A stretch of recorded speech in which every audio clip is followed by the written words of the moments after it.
Hey everybody, welcome to the workshop. This one is specifically for dealing with Mythic. I don't know how many people have had a chance to play with it before, but there's a lot of cool features around in here. And so we want to kind of give an opportunity to go through, dive into some of those features and see how you can spend the time to go through and make your own completely custom agent that you want to go in and deal with things here. So this talk is Zero to Hero, creating your own agent. We'll go ahead and take a minute and introduce ourselves. Let me share some slides.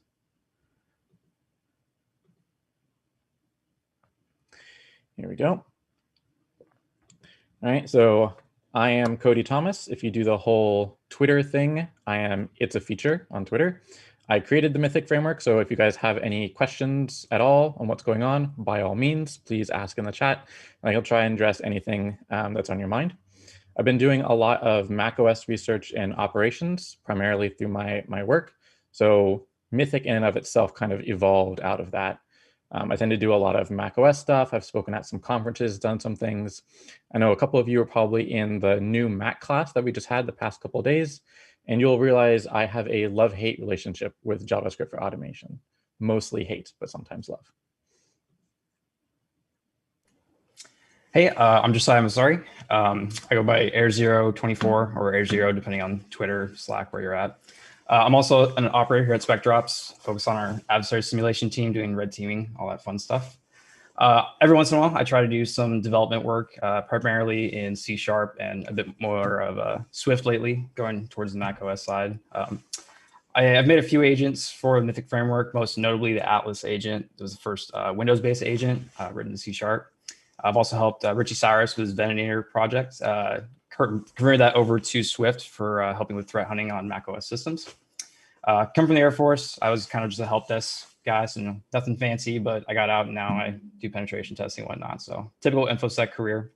Unlike our coworker, Shannon Lucas, I was not a successful musician, so that's how I ended up in tech. But it's worked out pretty well, so I'm glad that I ended up here, and hopefully I can help you guys answer some questions and figure this stuff out. Awesome. Yep. So I want to go ahead and start this off talking about what are the goals of this workshop. What do we kind of expect you to be able to do afterwards? And so we want to be able to just illustrate how quick and easy it is to create your entirely own custom from scratch agent, whatever language you want, get a lot of different features set up in there. And once you have this ability so that you can go through and make tweaks on the fly to current agents that exist, or be able to go through and make something entirely new. Now, of course, there are some caveats to this. Mythic has a lot of features, so we're not going to be able to cover in this 2-hour time slot every specific one of them. We're not going to be diving into evasion and stuff like that. We wanted to pick something that was pretty easy to pick up, that most people have some sort of familiarity with, and just use as a starting point to illustrate the different concepts that we're going to be going through. So because of that, we ended up picking PowerShell. I think by now most people have an idea, at least of what PowerShell syntax kind of looks like and how you can use this going forward in operations. So if you guys want to go along and do this workshop with us, there's no requirement that you do it like hands-on as we're going through and typing things. All the code and demo and everything is available up on GitHub. As you can see the link down here, github.com/mythicagents/Hercules. So this will be the agent that we're creating.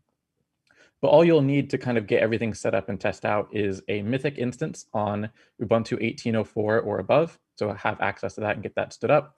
You'll need a Windows VM with PowerShell v5, some form of code editor to go through and edit that along the way as we develop this agent. You need to have some sort of connectivity between these two things, and then this code. And so this code has broken out a demo section where we'll be going through the individual pieces to kind of build the agent piecemeal. So how is this workshop going to go? So I'm going to do an overview. What on earth is Mythic? Maybe you've just kind of heard the name before and aren't quite sure why should I care? Why would I even go through the trouble of making an agent? Talk about some design considerations. We'll go overview of why we picked Hercules and kind of how it flows about. We'll talk about payload containers and C2 profiles and how to build commands and agents, and talk about some of the features that you can hook into, and just kind of give a big overview of all the different benefits that you might get from making an agent. So what is Mythic? So Mythic is an open source project out there on GitHub. You can find the link here up at the top. It is a red team framework, kind of came out, hit its heyday in that year of the C2, 2019, like pretty much everybody has a C2 framework coming out there. But this one I think is a little bit different in that it is heavily Dockerized. So not just the entire thing in one Docker container, every individual piece is kind of broken out. And I'll give an example of what that looks like on the next slide. But to help with this, I released a YouTube series. And so you can see the link up here.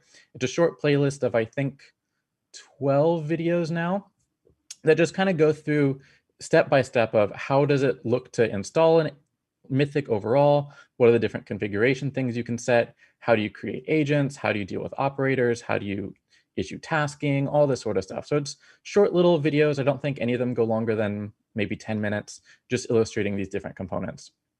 And so there's a lot of different stuff that's going on in here. But at the end of the day, you as an operator just have to connect in with a browser. So it's pretty easy. You don't have to worry about any sort of crazy dependencies on your host system to be able to connect in. So I mentioned there's a lot of different containers and everything that's going on. And so it can get kind of confusing as you start talking about all these things being nested and talking to each other, and you have like HTTP traffic and RabbitMQ traffic and like data and everything going around everywhere. So it's nice to have a kind of grounded diagram to see what's going on. So if we look here in the center, there's this Mythic server. This is kind of the main brains of the operation. It's just a Python server that goes through and acts as the main interface for our operator web view that you're hitting with your browser, as well as the main thing that's interfacing with the database and getting all this messages tasking out into the different containers. So this Mythic server is in its own Docker container. It has a Postgres database in its own Docker container, which is how we're storing everything for this. There's a special documentation container that's set up there as well. So you can have a more verbose and illustrated set of documentation for all of your commands. Makes it kind of nice to have it out of the way from the main UI as you're going through doing things. Now, the other side of this is every payload type that you have. So like Josiah mentioned, Atlas, there's the Atfel agent. If you've seen the stuff that Dwight posted recently with the Apollo agent, all these things have their own entirely custom Docker container. And so this is one of the things that we'll be talking about today of when you create your own payload type, you get to control your environment. And so all of these you can see over here are in their own containers separated. You can have all of them enabled. You can have some of them enabled. It's really up to you what ones you want to include in your setup. The same sort of thing applies to your C2 profiles. So C2 profiles all exist in their own separate Docker containers, and they act kind of like mini redirectors. Their whole point is to capture traffic coming back from an agent, either just blindly forward it along to the Mythic server, like the standard HTTP server does, or if you want to do something more custom, you want to do steganography over Twitter, you want to do binary protocols, you want to do some sort of malleable C2 like we have with the dynamic HTTP C2 server. You can have this sort of stuff set up in there, and then in this Docker container, do whatever magic that you want in whatever language that you want to switch things back and forth into the main format that Mythic is expecting for a message. So that's a lot of different stuff about Mythic and kind of how it works, but why would you bother making an agent? Like, what's the point? What do you get for working with the Mythic framework overall? So I think there's a bunch of things that you get out of it, and I wanted to highlight a few of them here. So Mythic is really designed for more modern red teams. The point of that being is it's not just around the agent itself, it's more holistic as to modern multi-user red team operations. So all operators have their own login, their own preferences. You can pick how you view your colors or UTC timestamps, localized, all that sort of stuff. Operators have roles in specific operations. So you can group out a specific operation that only has a subset of operators, and the other operators are off doing their own operation on the same server. And all that sort of information is segregated from each other. You can go through and have operators in specific operations that have restricted capabilities. So maybe you want to block a newer member from doing injection capabilities or from accidentally exiting your callback or doing things that are not OPSEC safe, but you don't want to apply those limitations to the other operators as well. So you can have this level of granularity down to specific commands and specific operators. So it's pretty nice to have that kind of control just in an operation perspective. You can even go one step further and make operators a spectator in an operation where they can't do anything. They can't create anything, task anything, delete anything. They really are just there to see what's going on, look at the information, and just absorb. Additionally, all of the techniques that we have in Mythic and all the agents and tasking and commands and stuff that they are creating are mapped to MITRE ATT&CK. So you can view this in the attack navigator style view to see all of what's possible for your agents to do, as well as everything that your agents have done so far. So you can kind of see that real-time update of what's going on. There's a scriptable front-end user interface where you can go through, and we'll talk about this a little bit later with browser scripts, completely control the UI and add in your own tables and pop-ups and links and really make your agent experience your own. You're also able to go through and even like filter the UI. So you only see your tasking, or you only see tasking for certain ranges, or only things that have comments, or a lot of this different kind of quality of life to filter out the noise of what's going on in an operation. There's also a bunch of quality of life improvements, like being able to comment on tasks, being able to search across an operation and go, I remember at one point somebody ran a command that told me something about this like URL that had this word in it or something. Well, you can just search across all the output that you've received in that operation via regex, trying to find what that was, and immediately brought back into the context of where that was seen, back with the operation, with the browser scripts, with the whole tasking, everything right there. So it's a handy way to go through and find those exact moments that you're looking for. There's file browser support that you can go through and use a GUI to browse file systems. There's SOC support.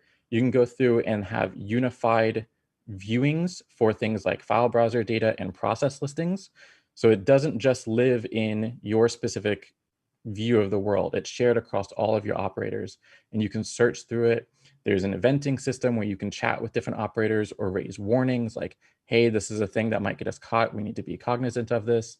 And there's even detailed artifact tracking. So you can tell whenever you do a process that spawns a new process, maybe a sacrificial process or anything like that, you can record what that PID was of that process that you spawned. You can record what files are temporarily being dropped on disk as you go through and you do operations, and get that reported back into Mythic, so it's easy for you to go through and do things like deconflictions.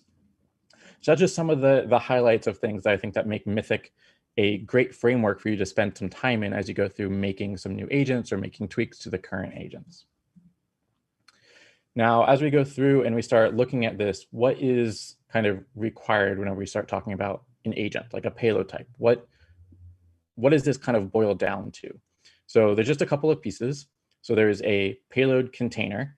And so this can either be a local Docker container that you have set up within Mythic. It can be a Docker container on another server. It could just be a complete other VM. It could be a complete other host. You're able to turn all these sorts of things into a like quote unquote Mythic supported container that you can then create agents, do tasking, all this sort of stuff through there. So it really expands out your ability there. You need a special builder function that'll go through and take all the information that an operator specifies when creating an agent, like what commands they want stamped in, what C2 profile, where do things call back, like all that sort of information. That gets passed to your agent, and then it's up to you to figure out how to make it. So some agents will go through and compile things. Some agents will just make scripts. Like it's up to you how you want to go ahead and do this. You, of course, need to include your agent code. And then you need to include this special set of Python files that are about these agent functions. And we'll talk about this a little bit later of how you can go through and have a lot of control whenever you get a tasking for your own agent of what you want to do with it. And this is one of the areas where you get a lot of possibilities, and it's really just up to your own imagination of what you can script out for it. Okay, so when we're looking at developing a new agent, really at the end of the day, all we're doing is starting a new software development project, right? So before you really dive in and start writing code and testing things, you need to kind of step back and do some planning, figure out why are we making this in what way, and what do we want to accomplish, what are the goals we're trying to achieve, right? So when we're trying to make an agent, we need to really consider a few main things. One is, what are we trying to support? What operating systems are we trying to have this agent be able to run on, be able to target, and whatnot? this is really going to like affect most of your decisions after that point. So if we were looking at Windows, obviously you're not going to be using an Objective-C agent on a Windows host. So you really got to think about what you're trying to actually achieve there. Once you actually figure out where you're going with that, you can decide on what languages are then available on that OS. As I said, like with Windows, you could have C or C++, you could use C#, there's PowerShell, you could use Golang for cross compilation. But if you're looking at like Mac OS, you might have a bit more limited set. You'd have to use either Objective-C or Swift, possibly JXA, or doing some other kind of cross compilation with some other language. Sorry, one second.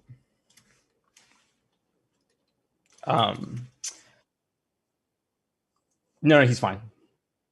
Sorry. So anyway, so once you figure out, you know what operating system you're targeting, you can figure out what languages are then supported by that OS, and then you can decide what language really fits your goals. If you're trying to have, a lot of control over how you're managing things with your agent, if you need memory management for doing, process injection or other types of things, you may want to use a more lower level language using C, C++, Objective-C, or Golang, depending on the situation. If you don't need that much control and you're just trying to get an agent, kind of up and running, you could do something that's a bit less heavy on the development side, using something like C# or Swift. It's a little easier to get up and going. You may not have quite as much control unless you get like really deep down using pinvoke in C# or some other things in Swift. Or if you're just trying to have like a very lightweight agent, you just want some basic functionality, you can do the quote unquote fileless method of using like a scripting language that can get loaded into memory.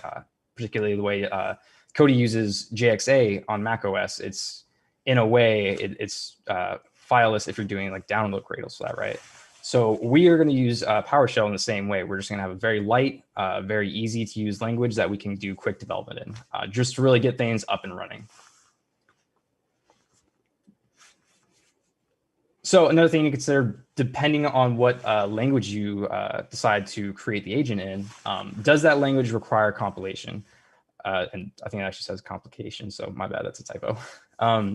But does that agent need to be compiled? If it's if it's C, it's C++, you're gonna have to compile that with GCC or some other compiler. If it's just JXA, if it's JavaScript or like PowerShell, it's just a scripting language. You don't necessarily need to compile it because you can just run it through an interpreter. Same with something like Python. So where this really comes into play is when we look at our payloads Docker container, because that's where we're going to be building our payload. So if we need to compile it, we need to be able to build a Docker container that can compile for that language that our agent needs. So that's definitely something to consider. One nice thing about Mythic is if you're using a specific language that can't be compiled in a Docker container for whatever reason, you can also just have an external VM act as that Docker container. So you can do the compilation on another host and still have it connect back into Mythic. So that kind of helps alleviate some of those issues if you do have problems with compilation. So once we have kind of a overhead of what we're targeting OS-wise, what language we're going to use, we know what that language requires to get it up and running and being able to actually use it. We can look at what do we actually want to support within that agent to interact with Mythic. So the first thing is really the C2 profiles. As Cody mentioned, those are like the transports, if you will. What kind of communication is that agent doing to get to Mythic? This is just a side note from my experience. One big thing about the agent comms is if you're using a language and you're not going to either do a custom C2 profile or you're going to do sorry, I lost my train of thought. If you're just going to use a typical built-in C2 profile that Cody has provided, something like the HTTP profile or the dynamic HTTP profile, those are expecting JSON messages to actually send data to Mythic from an agent, right? So one thing to consider as far as language-wise is if your language actually natively supports JSON or if you need some other third-party library to integrate that in. So that's kind of sidetracking, but it is an important thing to know. One note on that is that you can customize C2 profiles. If you need to manipulate data from going, from JSON to serialize it to some other format, whether it's binary format or you're using just some other kind of data structure, you can do that. You have that flexibility, but you need to consider that because it's going to be more overhead that you need to work with to be able to translate that back and forth. So another part that Mythic supports is dynamic loading of commands. So this is something that the appfill JXA agent uses. It's able to load code using, I believe it's the eval expression in JavaScript. So is that something that you can support within your language that you're going to be using? It may be more difficult in like lower level languages as opposed to a scripting level language like PowerShell, JXA. You're able to do that kind of inline execution. So that's definitely something to consider, whether you can actually support that or whether you need to actually just statically compile or build all those commands within the agent beforehand and just not allow that. So the last part is any additional features. So as Cody mentioned, there's a lot of features that Mythic supports for agents. You have hooking features that will enable you to send key logging, keystrokes back for key logging, sending back credentials for specific files or specific commands. Say if you're doing like a hash dump or if you have some command that uses Mimikatz, you can parse those credentials out and send them back to Mythic, and it can store those within its database. He also mentioned the unified file browser and the unified process listing browser. Those are also hooks that you can hook into so that you can do more manipulation of the data on the Mythic side. So it's something to consider if you want to support those features or if you just want it to be more of a bare bones basic agent. So we are going to be creating Hercules is what the agent is called that we're going to be making here. And as Cody kind of mentioned to before, we're going to be using PowerShell because we really wanted a well-known language, something that will be easy to work with, easy to read, and most importantly, easy to develop in. So we can get this up and running fairly quickly since we only have 2 hours. So that's kind of our number one goal of this. So we're going to be focusing on Windows operating system specifically. We're just going to be using a Windows 10 64-bit operating system. Not so much worrying about the specific version, but just an up-to-date Windows 10 OS.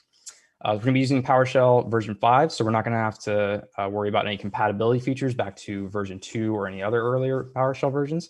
We're just going to focus on keeping it with PowerShell 5 so we can just make sure that things work. We don't have to worry about all those older legacy things.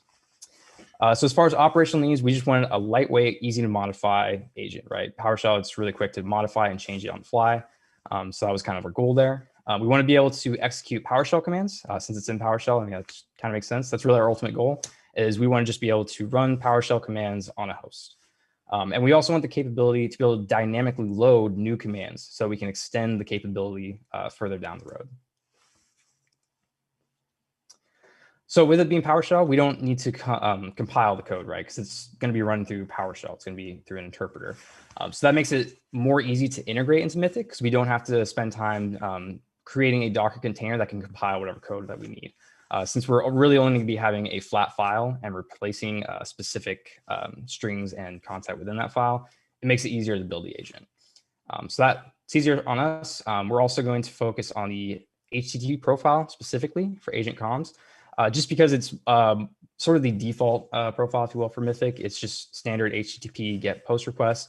It's going to be more simple, make it easier for us to actually get this up and running and get messages flowing back and forth. So we're also going to be supporting dynamic loading. We'll get into this later once we start talking about actually processing taskings and how that's going to work within the agent. But we're essentially going to be able to take a function that is loaded in a command function loaded in the agent and send that into a new PowerShell instance.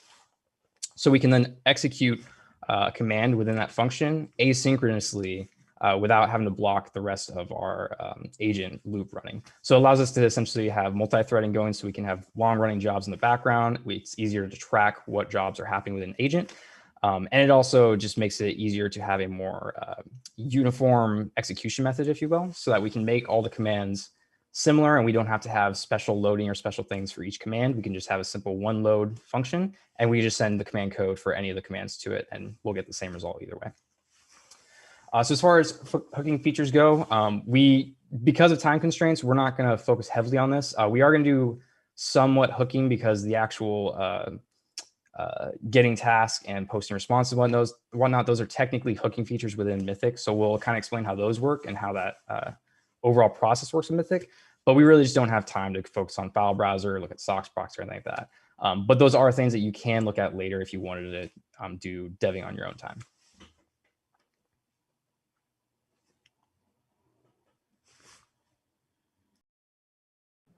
Helps if I unmute myself. So the first thing that we need to start tackling for this, that we want to create an agent, is we need that payload type container. So that thing that's going to hook up into Mythic. So for us, like Josiah was saying, this is just going to be a Docker container. We'll go over what that looks like and kind of different pieces. But we'll go ahead and make this just live on the Mythic server itself. Makes it easy to do some quick, rapid development. And this container contains more than just the agent code, right? I alluded this a little bit before. There's the agent code, there's these Python functions that allow you to do more stuff with tasking. This is also where you'll hold the browser scripts that your agent supports. So it's a lot of different things that kind of get wrapped up in this container that we'll be generating. Now, of course, I don't expect you to just start with an empty folder and figure out what on earth you need to include and how to include it and all that sort of stuff. So if you ever pull down the Mythic project, inside of there is a example payload type called example payload type that go ahead and has all the different things, all the different folders and files that you need set up for you, ready to go with examples. And so all you need to do is copy that example payload type folder into your payload types folder, which we'll show here in a second, and rename it to whatever your agent name is, and you're almost good to go. So as you go through, if you're going to be doing agent development and do things, kind of long term, I would make sure that you periodically check this example payload type folder for updates, because this is where we'll include additional functionality for your tasking to be able to hook into even more things within Mythic as Mythic continues to evolve over time. So what does this example payload type folder even look like? So went ahead and gave an example here, a simple screenshot showing that we have example payload type. So we'll replace this with our agent name that we create. So in this case, Hercules. You'll have a folder for your agent code, and this is whatever you need. If it's just flat text files, then you can just have a bunch of text files or a bunch of PS1 or JavaScript files, whatnot. If you have a more complex program, like you're using C# and you have Visual Studio Code and solution files and all that sort of stuff, fine, just drop it all right in there. It's completely up to you how you structure that. Then we have the Mythic folder. And so the Mythic folder is what's saying everything within here is something that's going to be synced and used by Mythic to help you in some way. So we have our agent functions folder, which, as you guessed it, are tied to your agent functions that you're going to be issuing. And so there will be a builder.py file to help you build your agent. And then every other file in here will be associated with one of the commands that you're trying to do. So in this case, there would be a load assembly command for this agent. Outside of that, we have this browser script folder here, which is where we'll put our browser scripts, which I'll talk about a little bit later. And all these other files in here are the ones that you're going to be able to leverage to support you as you go through and do more of these advanced features in Mythic to, do C2 RPC. You'll be generating files, new payloads, registering artifacts, updating output, like all this sort of functionality that you can get as part of your tasking live in these other files. And we'll give a couple examples of what this looks like a little bit later. And you'll notice down here at the very end, we have the Docker file. And so this will be the Docker file you'll use that'll actually create your container for all of this. And what's nice is how everything goes through and the container is generated and set up. It will share this folder as a folder within the Docker itself, inside of that Docker container. And so if you make changes to like your agent code up here, they'll automatically be reflected inside of that container. And so you can just, start building again or test stuff quickly that way. The only time you would need to restart this Docker container is if you change anything that ends in a .py file. Changing these files means that the Python code itself in that Docker container has changed. Python does not tend to like to load up dynamically changed base files on disk. So you'd have to restart the container to get it to pull in those changes. But otherwise, just changing your agent code, easy modifications on the fly, you don't have to worry about too much. So I mentioned having this builder.py file. So this file does a lot for you, not just explaining and defining how you build your agent, but it just kind of defines the general metadata about your agent itself. So we'll have a new class of whatever your agent name is. It extends this payload type interface. And there are a couple of fields in here that you'll need to specify. So the name of your agent, in this case, Hercules, what the default file extension is going to be. And so whenever you go through and you create an agent, Mythic will automatically try and prepend this file extension to whatever file name that you're creating, just to kind of help you along a little bit. You can specify an author. So of course, as part of this and generating agents and everything, I want anybody who creates an agent to really feel like they own it. They own the agent, how everything works, how the UI works for it. It should be their own personal experience that they're creating and allowing other people to experience. So you'll see this throughout a lot of these different components where you can specify the author and you can reach out to this person for help. It allows you to share things a bit easier, all that sort of stuff. You can specify what operating systems your agent supports. So in our case, when we're dealing with Hercules, this will just be Windows. But if you're doing things like Golang, like the Poseidon agent, has a supported OS of Linux and Mac OS. We'll talk about wrappers at the end of this section, but this is a way to allow you to create kind of payload agnostic components that payloads can then hook into. So think of an example as an MS build payload or a service executable, whatnot. These things aren't the end payload you're trying to deliver. They're simply like a wrapping mechanism in order to help you deliver it. You can specify a note for your payload type that just gives some generic information that the user can see in the front end interface. Like Josiah was mentioning earlier, you can identify if your agent supports this dynamic loading capability or not. And the way this comes into play is whenever you go and actually generate your payload, if you don't support the ability to dynamically load functions, then the UI won't allow you to only select a subset of commands to get stamped into your agent. It will select all of them by default. You can specify any sort of additional build parameters that your agent might want from the user. In this case, asking them, do they want to build a PS1 file? Do they want to generate it and then have that base64 encoded and returned to them?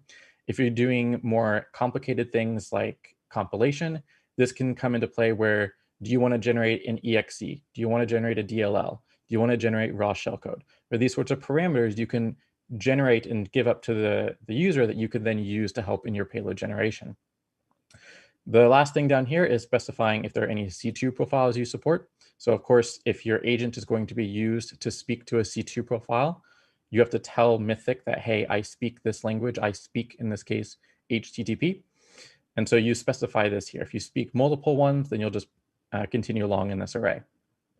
And the last thing here is you'll have a build function that returns a response of, hey, were you able to build this payload? Now, this is a lot going on, so I wanted to kind of take a step back and see what this flow is. Because by now, we've already talked about having, there's like this Mythic server, there's this container, there might be compilation, there's an operator, like there's a lot of things going on, and it's easier sometimes to take a step back and look at this in terms of just a kind of flow diagram. And so we can see here across the top, we have our operator, we have the Mythic server itself, our payload container, and then the compiler. And so the first thing that happens is your operator selects payload options. What things do you want included? And it sends this request to Mythic. Mythic looks up all the things that you specified, goes, yep, this is indeed all the things that might be needed for a payload. I will create the database model for it, tell you that I'm getting ready to build it, and send off all this information to the container saying, hey, I have a design document essentially for a payload. Please now make this thing for me. So that gets shipped off to the payload container, which then goes through, looks at these build parameters, parses everything out, starts to go through and build out this payload, putting in your callback host, your callback port, proxy parameters, jitter, like whatever it is that your agent needs, specifying all this sort of information. If you need to compile something, you're in complete control of your code and your Docker container. So spin off sub-processes, send things out to the web to get things done, right? You have complete control over this process of whatever it is you want to do. Whenever you have finished building, you report back that, hey, I'm done, and here's the contents of this new payload.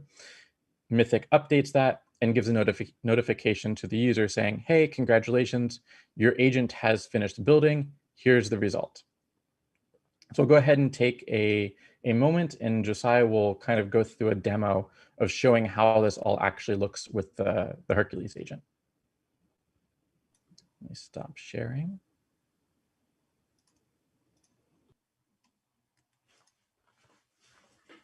Okay, so as Cody talked about earlier, the setup that we have here is just a Windows 10 VM, and then we have a Ubuntu server running Mythic. So I'm going to be doing everything in the demos from the Windows 10 VM, and I'm just going to SSH in the server just so it's easier to see here. Cody, this is coming up, right? Oop. Okay, sorry. All right, so as Cody mentioned earlier, the first thing that we need to do is we need to create that payload type folder, right? So all we're going to do is copy the example folder that Cody has already made for us, and then we'll just work off of that. Can you make the font in that a little bit bigger? Yep. So let me.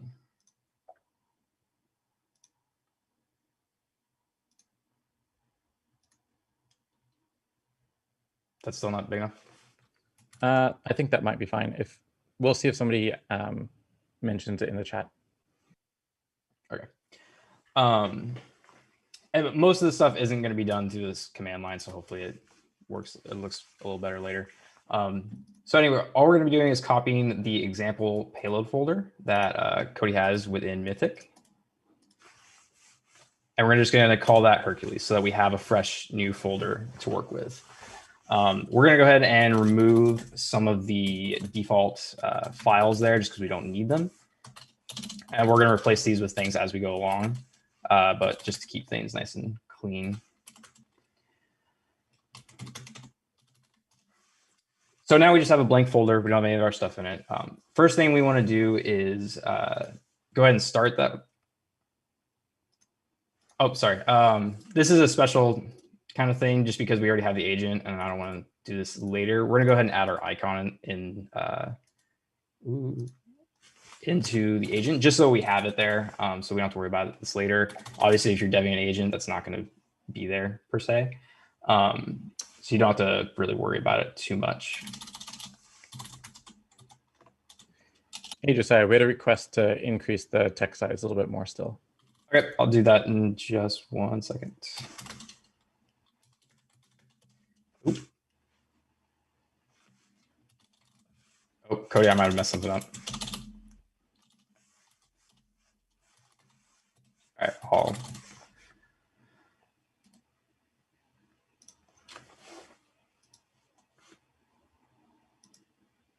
Again, you're really, well, we're just copying files here, so it's not really anything special. Most of the stuff, so we're going to be looking at the code in just a minute. So all we really did here is we copied the example payload folder. We just got rid of default files, and that's it. There's nothing else we did to it. So we can go ahead and start the payload folder, or the new payload Docker container, if you will. And this is just going to build that Docker container in the background and start it up so I can connect with Mythic. So let's pull up Mythic UI.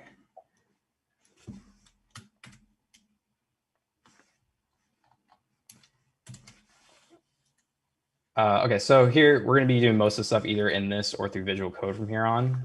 Hopefully this looks a little more clear. So if we go to configuration or global configurations up here and payload types. Oop, I did the wrong button. I don't think you updated that example code to be the Hercules information. Right, sorry. Before we actually start that, we need to copy our builder file that has our information specifying that this is the Hercules payload. So go ahead and stop that container.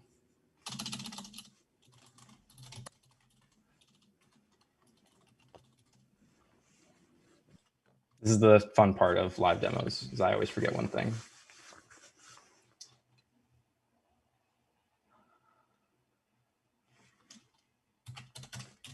So we're going to copy a sort of bare bones builder file, if you will. As Cody showed in the slides, it just has the basic information that's saying that this is a Mythic, or this is the Hercules agent and what it supports. It doesn't really have anything special in it right now.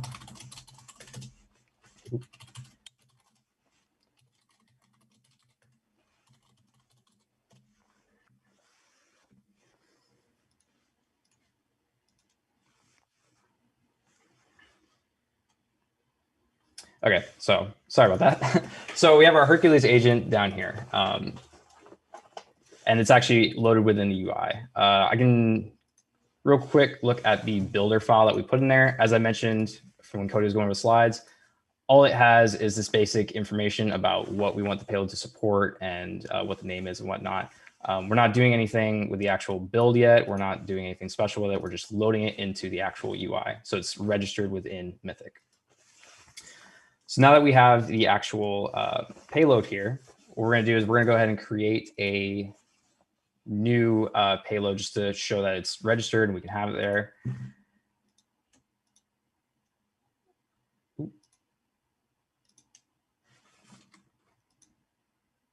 Sorry, my VM's getting a little slow here. So when you create a payload, you just select what OS you want to support. That'll automatically tell you what agents already support that OS. One thing that I want to note here is we're not going to be worrying about any sort of encryption. We're just going to be doing plain text HTTP comms just because we want to keep things simple just for this demo. Callback host, I'm just putting the server or the address of the Mythic server. If you were doing this in an actual operation, you could always just put a redirector there. It could be a domain name, could be an IP address. Just depends on what you're using. So you can see here's a bunch of different options that we have for the HTTP profile. You set the seconds for how many or how long it's going to wait until it does a callback. You can put a generate interval on there, specify a specific port. We're not going to use all of these different options. We're only going to use a few just so we can demonstrate later how those are stamped into the actual agent when you're building it.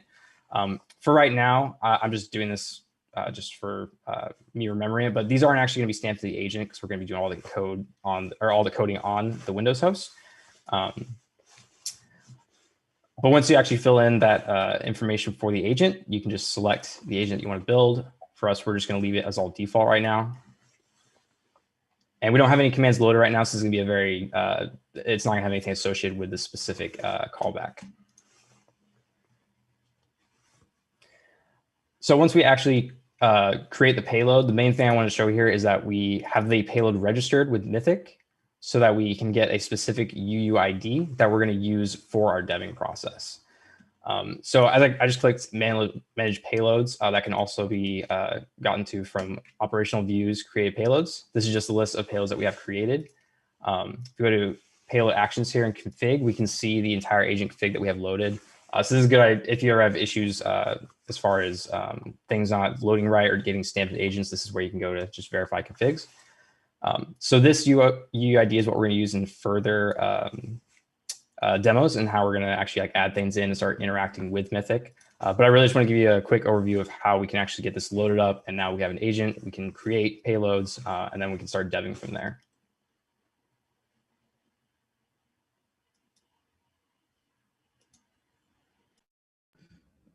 Let me share my screen again.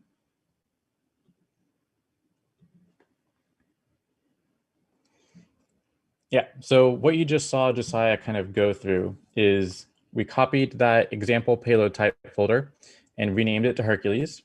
We swapped out that builder.py file with the one that we were using for Hercules specifically to include the name, that it was PS1, all that sort of information.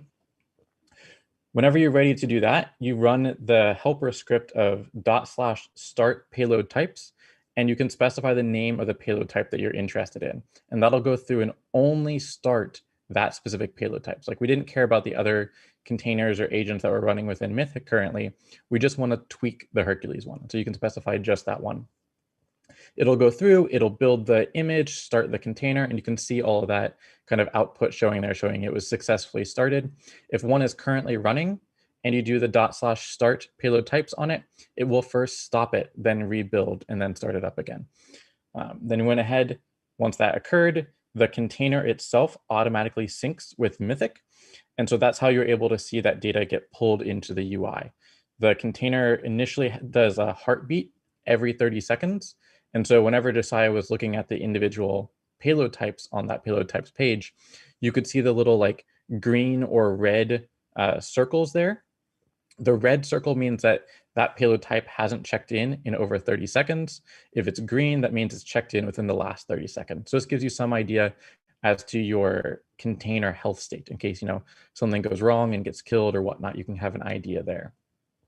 So when we went through, Josiah went to the payload creation page, put in some just default values for us so we can go through and get a UUID for an agent.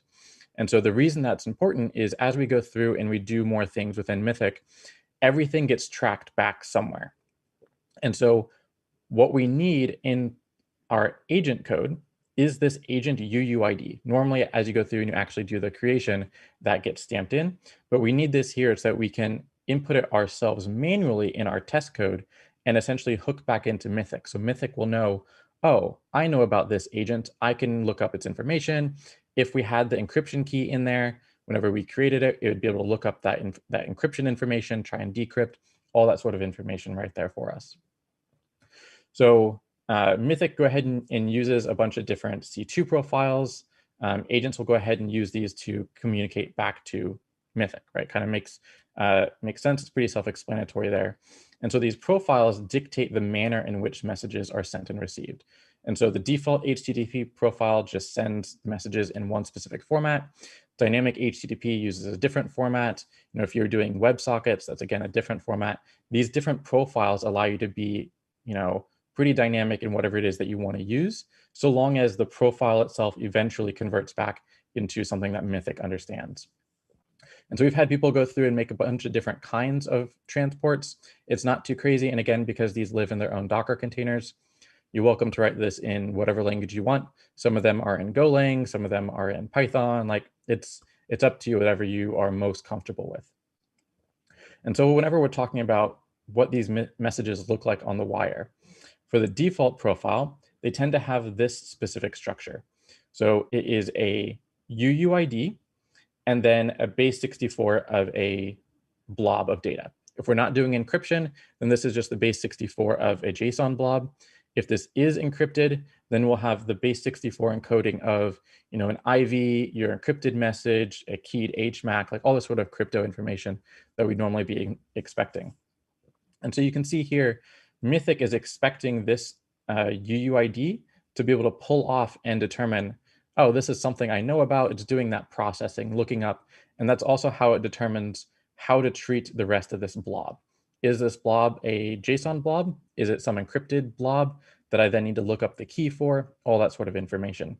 Having it broken out this way as well, because these are just opaque values. If you're looking at this sort of stuff on the wire, this means nothing to you. It's just a random UUID and a encrypted blob. Right? There's no information there for you to even start to see what's going on.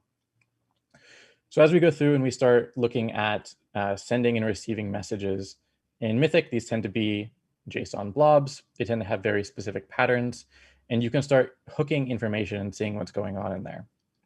And so we'll talk about what these hooks are a little bit later once we get a bit further down into the processing of these tasks. But as we go through, whenever we want to even just check in, it requires, and like check in and doing some basic tasking, we have three main, I guess you can call them hooks, three main actions that we're going to be doing. So we'll do a check-in. And so this will say like, hey, you know, I'm a new agent. I am trying to transition from payload to callback. So here's the information about my host. There's the get tasking, which, as you might expect, says, hey, I'm a callback. Do you have any tasks for me? And posting response is, I am a callback. I have this task ID. Here's a response for that specific task that I have. And so we'll break these down a bit further on as we go through and implement these within the Hercules agent. So if we start looking at the check-in data that your agent sends to Mythic, it's pretty straightforward, and it's most of the things that you would expect already from a new agent checking in pretty much any framework anywhere. So your action is what's going to be dictating what the rest of this message means. So in this case, action is check-in. And then the different information that you might need to supply. So what IP address are you? What's your operating system? User context, host, what PID? Your UUID here is that same UUID of your agent that Josiah just copied out. What architecture are you? If you join to a domain, what's your domain? You can return your integrity level. So this is more useful for things like Windows, where you can report back if you're in a medium or high integrity context. If you are medium integrity, that would be an integrity level of 2. If you're high integrity, integrity level of 3. The same sort of integrity levels that you have on Windows. If you have an external IP that you know about, you can report that here. Otherwise, if there's an X404 header that comes in with your requests, Mythic will go ahead and process that out and go ahead and use that to automatically update that information. If you are trying to adjust your encryption information, then you're able to set your own specific encryption and decryption key. 99% of the time, you don't have to worry about that because you already gave some of that sort of information whenever you created the payload. So Mythic already knows what your encryption and decryption keys are. Now, this is what the agent sends into Mythic. So it's like, I would like to be a callback, please. Here's my information. Mythic responds back with, if you succeeded, it says status success. Action mirrors the action back to the agent, so it knows what message we're talking about, and gives an ID of your new UUID. Congratulations, you have been promoted from payload to callback. And so now at this point, you have a callback in your UI that you can see as a new top banner that you'll be able to interact with. And you'll be able to then start using that new UUID for future requests to get asked for tasking and stuff like that. So again, the HTTP profile that we'll be using is Mythic's kind of standard HTTP. There's nothing special sauce about it. There's no like special evasion built in. It's just a standard HTTP protocol. So it uses gets and posts. It's up to the agent to decide if they want to do only gets, only posts, or look more realistic with having, you know, you're asking for tasking being a get request and posting messages back being post requests, but it's up to you. These are still just standard HTTP gets and posts. So you'll have your, whenever you send your message in, Mythic is looking for that message overall in things like the first query parameter, in a cookie value, header values, message body, right? Just trying to find that final message that you're actually trying to send through. Cool. So within Hercules, again, we're focusing on simplicity here. So all requests that we're going to be doing with this agent, we're going to just be doing post requests, and then we're going to be saving the data that we're sending in the messages within the body of that request. As Cody said, you could do this with gets. You could do this with a mixture of both post and get requests, but we're just going to stick with post, keep things nice and simple. We're going to be using the net.webclient.net class. PowerShell, since it's integrated with .NET, has a lot of different ways that we could be doing web requests. You could be doing, invoke web requests. You could be doing different COM objects. There are plenty of ways you can do that. And depending on what language you're using, you could have plenty of options and plenty of libraries of how you actually do that communication. We're just going to use this class just to keep it simple and just keep things straightforward. So we're going to use not all of, but some of the build features of the HTTP C2 profile. So we'll allow you to actually change the user agent and the host header. We'll get a little bit more into that once we go over the actual building of the agent, once everything is getting packaged together. So let's go back to the lab real quick. Ooh, if I could find my screen. Sorry, 1 second.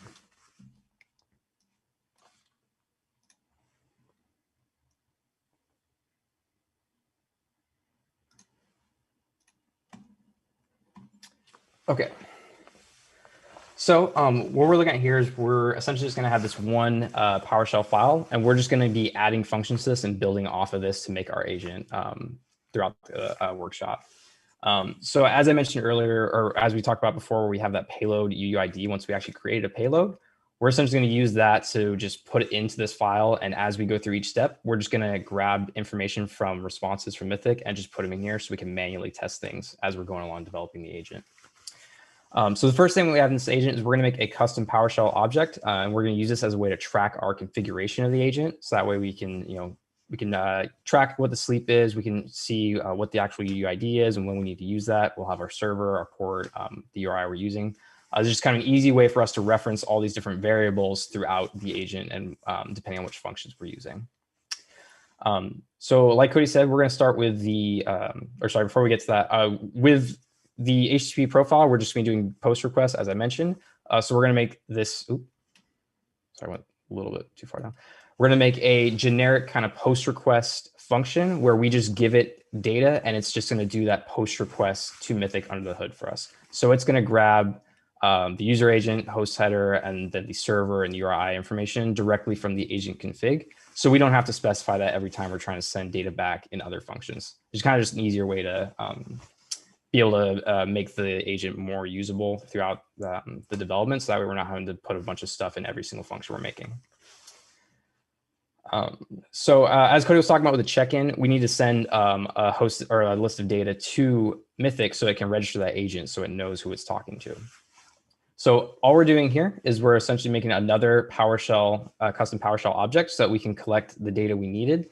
One thing I do want to point out is as we're doing this code, me and Cody, we're not PowerShell MVPs, so we may have not written this in the most PowerShell-esque way, just as a warning. So some of the stuff, particularly like this way of getting an IP address, may not be the best way of doing it, but we just wanted to give it an example so you can see what it actually looks like within Mythic. So here we're just grabbing data through environment variables, reading a few registry keys to get some of this data. And we're going to be saving that into a PowerShell object. And then this little pipe here at the end, we're going to convert that data to JSON because we need to send a JSON message to Mythic so that we can register our agent, right? This function is now JSON. Once we have that, we need to be able to convert it into the format that Mythic is expecting.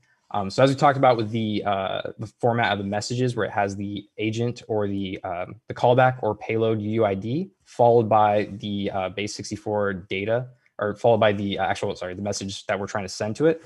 And then we're just going to wrap that in base64. That is specific to the HTTP profile since we're not doing any underlying encryption.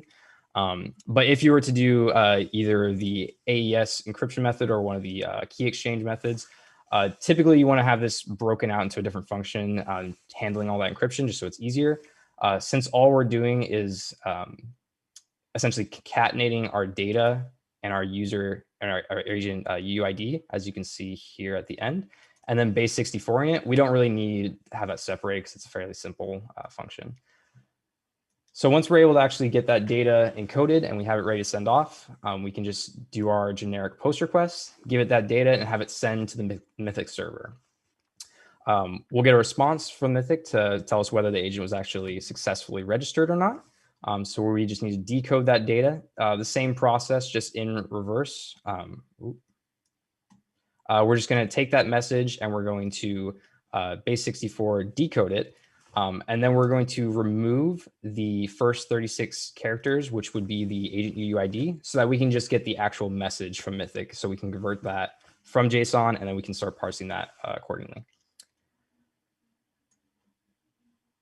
So once we get the message back, as I said, we're going to convert it from JSON so we can actually see the actual data within it. We can check to make sure that the actual check-in was successful with Mythic. We'll get into this later when we have the final loop, but we'll essentially have the agent loop doing check-ins not constantly, but doing a check-in. And if it fails that check-in, it will just go back to sleep and wait in case there's something with the agent not being able to reach out to the server. We don't want to move on to the rest of the agent trying to get tasking until it actually successfully checked in and we have a unique callback ID. So once we actually get a successful check-in message, we'll then grab that UUID that's returned by Mythic, and we will save that into our agent's callback ID. And we're going to use that for any of the further requests to get new taskings or to send responses back. So we're just going to run this real quick as just an example. As I mentioned up here, we just took that UUID that we had from creating the payload. So if we look at Mythic real quick, in the created payloads, oh goodness, my VM. Go to create payloads and we view the configuration of the agent or the payload that we made. We can grab that UUID for that specific payload. It's going to be at the bottom here. So we're just grabbing this and we're putting that within this configuration. So we're going to go ahead and execute this. And all we're going to do is send that check-in and then display the message that we get back.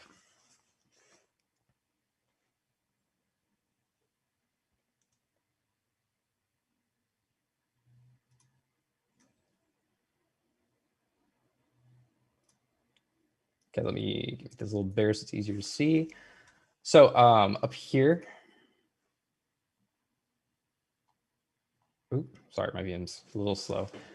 So we have our data that we're sending to the Mythic server here. You can see that we're giving it a specific action that we're checking in and then giving it the relevant information for our specific agent callback. We got a response from Mythic telling us that it was a successful check-in. And it also gave us a new UUID that we're going to be using as our callback ID. So at the bottom here, You can see that we're just saving that UUID within the agent config, and then we're going to use that for any of the further requests making out with the other functions. So that's really all we need to do for a check-in. If we go back into Mythic, we can look at our active callbacks under operational views, active callbacks.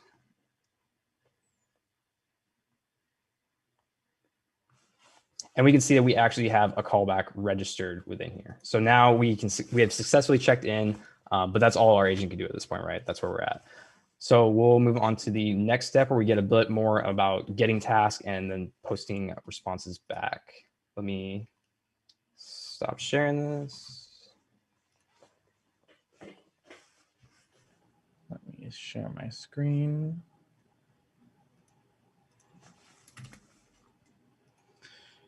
All right.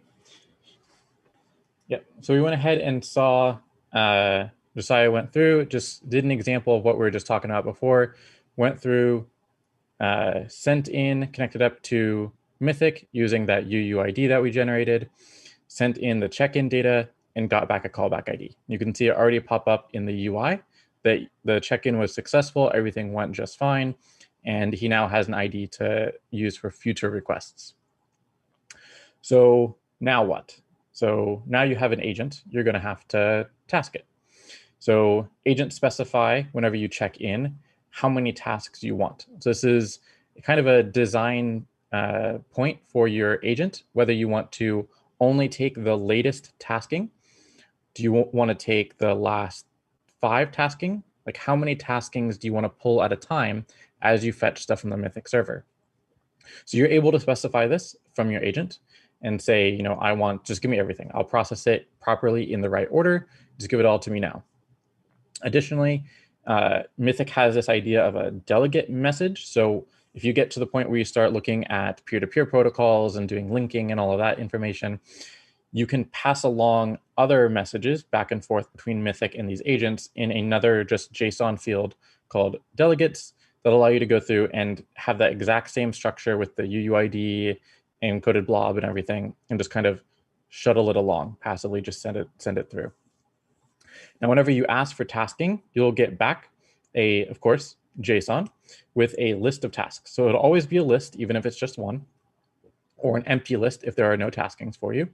But every task will contain the command, a string version of the parameters, a timestamp of when the task was submitted, and the specific task ID, which will be another random UUID that directly maps back to that specific task. And of course, at this point, if you're going through and you're dealing with the sending messages back and forth for things that are linked via peer-to-peer, or you're dealing with SOX data or stuff like that, you'll also optionally get some SOX data that comes back through this. And so what does this look like? So again, we do an action of get tasking. Remember last time we did an action of check-in, so get tasking. We specify a tasking size of how many we want. If we want everything that the Mythic server has currently for our agent, then we just specify -1. So you just give all of it to us. Otherwise, you can say exactly how many you want. And then if you are passing along messages for delegates, you'll see here, you know, I have a linked agent behind me that is trying to send a message, and here's their UUID and their agent. And you just kind of forward that along without having to do any sort of introspection or looking into the data there. Now, the data that comes back from Mythic from that request, again, will always map to the same action. So action get tasking. And like I said before, it'll have an array of all the tasks that are available for your agent. So it'll have the command name that was there for you.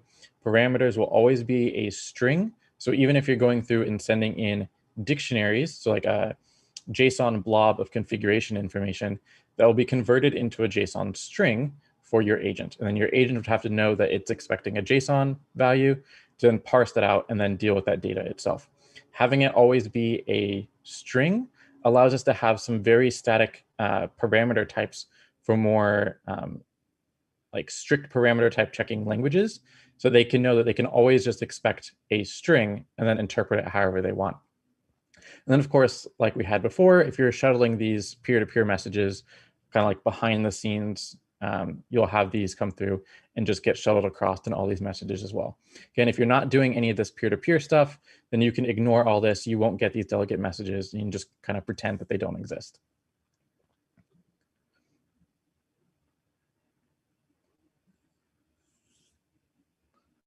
All right, so go ahead and hand it back off to Josiah. Let me stop sharing.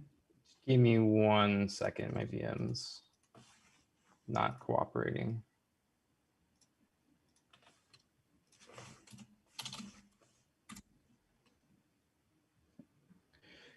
So we're going to have to go through and do a few more things for this, because remember, if we're trying to execute tasks for our payload, well, so far our payload type doesn't have any commands associated with it, right? So we're going to have to go through the steps of, adding in a command, which I think in this example is going to be PowerShell, Josiah? Yes, that's correct. Yep. Yeah, so we'll have to go through and show you how to register a new command within Mythic, and then we can do the tasking process. Okay, sorry, it's loading right now. It's not trying to get the screen share to copy over. Oh, come on. There we go. Okay, sorry about that.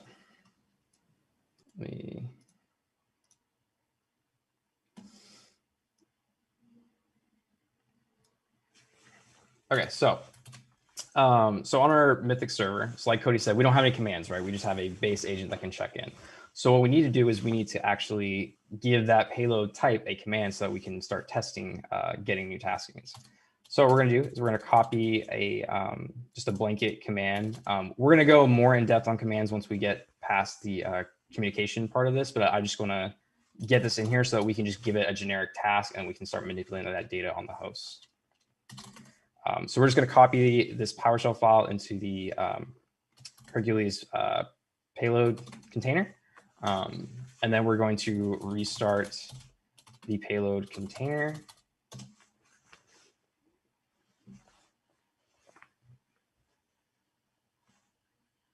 And this will then load up our new command. And all this is really doing is when we type in the command, we're just sending an arbitrary string, and we're just going to use that as an example so that we can give it data and receive data. Okay, so what we're going to do is we now need to, since we don't have a fully featured payload, we need to create a new payload so that we can add that new command to that so that it's registered within Mythic. So Mythic knows that that specific agent or that specific payload can then execute those commands. So we're just gonna make a new one. And as I know someone pointed this out earlier, creating this payload, none of this data is actually gonna be populated within the payload because we're doing all the development on our local host. So it doesn't actually matter what we put in there for right now. We're just trying to get a payload ID so that we can do the testing. So down here where it has select commands, the last part of this, we're actually gonna select the PowerShell command so that Mythic knows our agent can then execute that new command. We're just going to grab the new payload ID. And we're going to do the same process that we did on that last demo of running the check-in. And then we're going to copy over code to actually go and grab a task for our agent. So we're running this real quick so that way we can get the actual callback ID. Ooh. I may have to restart the payload or the C2 container real quick.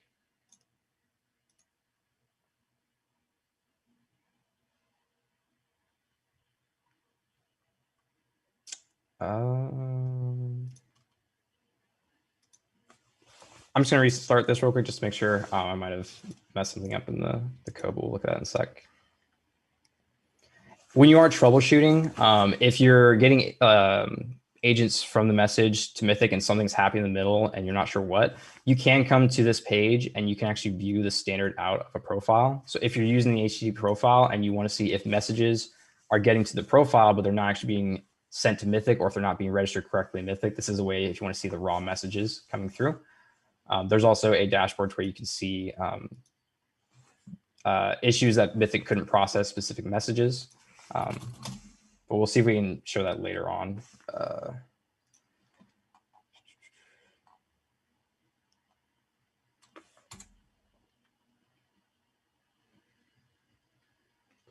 Okay.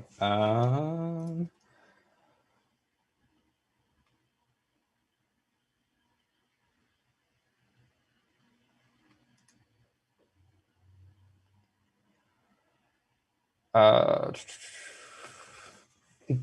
do you want to start covering the next part? I'll try and get this caught up. I don't want to be stuck too much on this while I'm troubleshooting this. Yeah, I can cover that. You have to, there you go.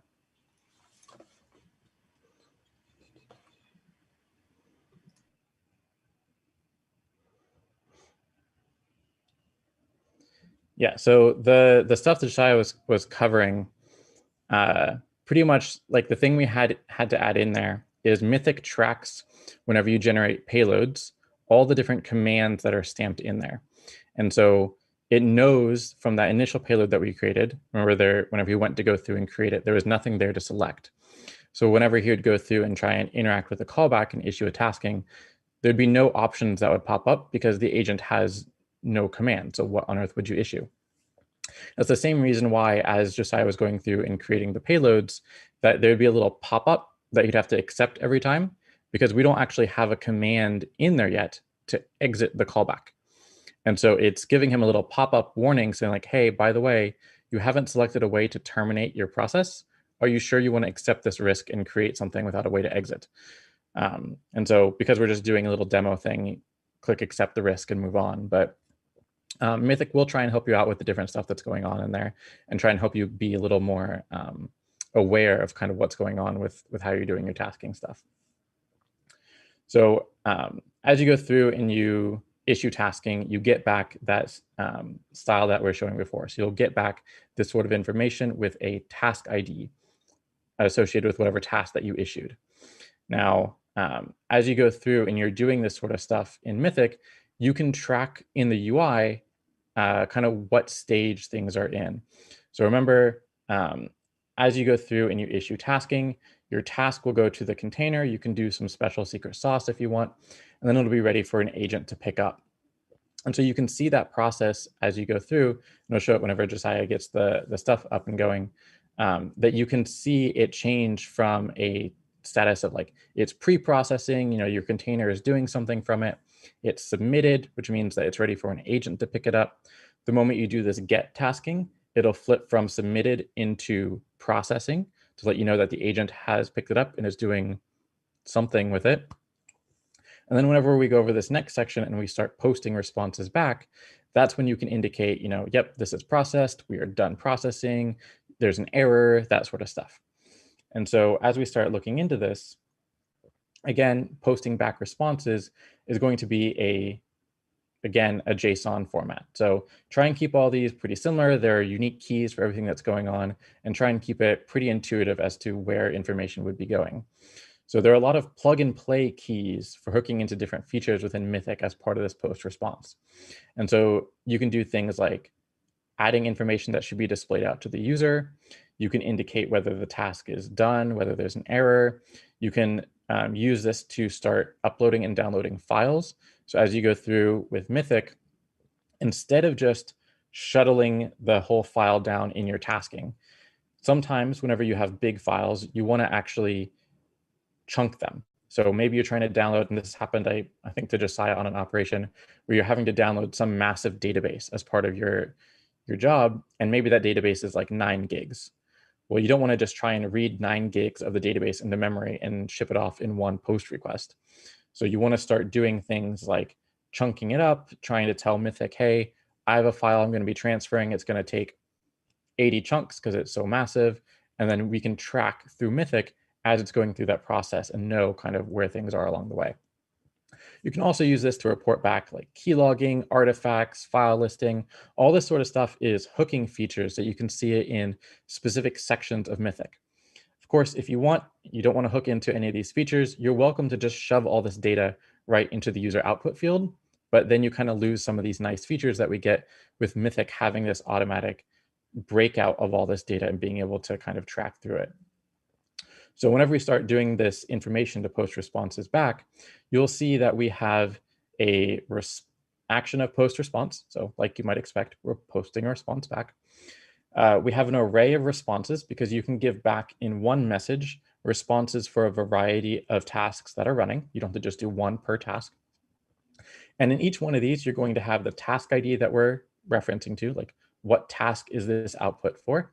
And then you'll have a bunch of these different kind of special hooking keys that tell Mythic what this data is about. And just like we had before, for everything, there's going to be this delegates if you're dealing with peer-to-peer routing. So an example of what this actually means, like let's take boots to ground, let's look at what this could be. So here's an example of one post response. Again, you have your task ID. What task is this for? Is this for running an upload function? Is this that specific PowerShell command I just ran? Like what is this in reference to? You can specify user output. So this is what would be displayed to the user as the result of this task. And you can do this multiple times. So you could send 4 messages back, each with a user output, and it just kind of gets aggregated in a line for the user. Here we're also using another hooking key to specify artifacts that we're reporting back. So a couple examples that you can do here is you specify what base artifact are we talking about. It's like, what is this thing? Process create, file write. For the JXA payload, I use things like Apple events, and like what kind of artifacts are you reporting? And then artifact is the actual thing. So we had a process create that is of type shtaxi who am I, or we wrote a file to this location. This sort of stuff that the agent can report back because it has more insight into what's going on. And this is particularly useful as we do things like process injection or sacrificial process, or you get more into these advanced features where you need to track what this extra thing is that just kind of spun off and what you want to do with it. And so if you're setting this off to Mythic, Mythic gets this data, starts processing it, and sends a response back. So it will, of course, match your action back to you. So action of post response, and it will mirror back all these response array. And so for each one, you'll have your task ID again. So you can kind of do this correlation, making sure you got a successful acknowledgement from Mythic for that task response that you tried to send. It'll give you a status of success or error. Like, did it actually successfully process this? What happened? If status is error, it'll also include an additional key called error of whatever the error was that Mythic encountered. And this is how you're able to track, if everything was successful, delete the task, it's done. Maybe something went wrong and I need to try again. Maybe I need to just give up on that task and tell the user that this error existed, right? All this sort of information is up to your agent to be able to kind of handle through and go along that way. How's your stuff looking, Josiah? I think it's fixed. I'm just restarting Mythic, just make sure things are working. Just give me 1 minute and it should be good. Awesome.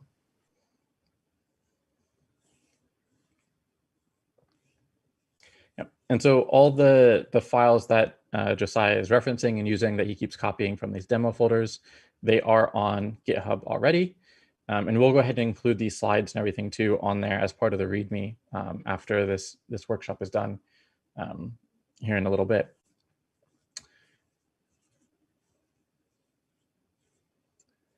Yeah, so there's lots of powers that you can do as you go through and you do this agent development on your own and start like plucking stuff out and taking it out of the kind of Mythic realm that we're doing for some quicker like development response times.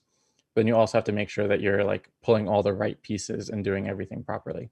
So it could definitely speed up time. I know Dwight's done a lot of this sort of stuff whenever he was doing the Apollo agent to be able to just pluck out these UUIDs and then run his code in like Visual Studio and stuff like that to quickly test and edit code on the fly.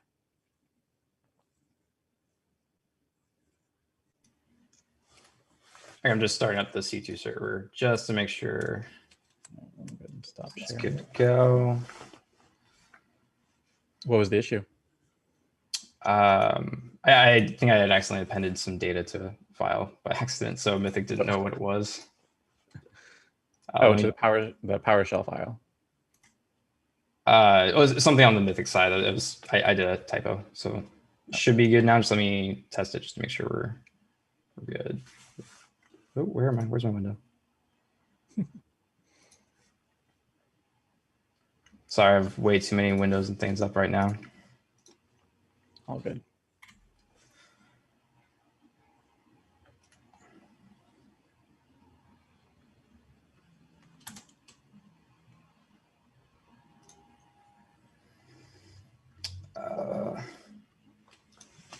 Okay, it looks like it's still having a few issues. If you want, we can just walk through the code so we can go through it, and I can worry about this part later. All right. Can you just pull the callback UUID from one of the ones that exist already? I can, but it just won't have the command registered with it. That's true, but that'll be fine. Mythic knows it exists now.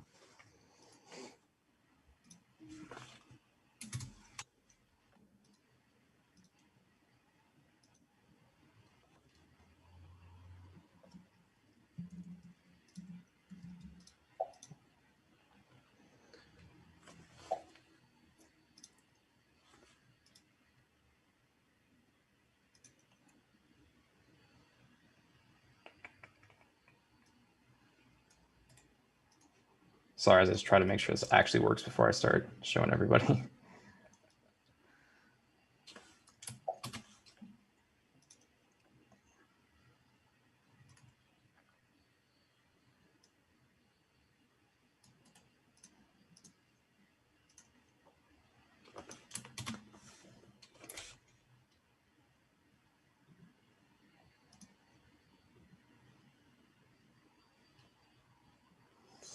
Okay, it looks like it's still having some kind of issue. I'm not sure exactly what's going on now.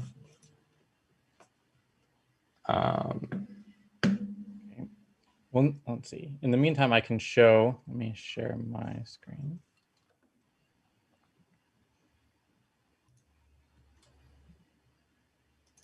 So whenever it comes to actually seeing how this sort of stuff plays out within Mythic and how you go through and do the processing, like I was talking about, where it'll pull down the task and kind of give you a status of whether it's still pre-processing or whether it's going through and being processed or whatnot. We can see this all here in the UI with the status here. These are toggleable buttons, so you can click them and get some information.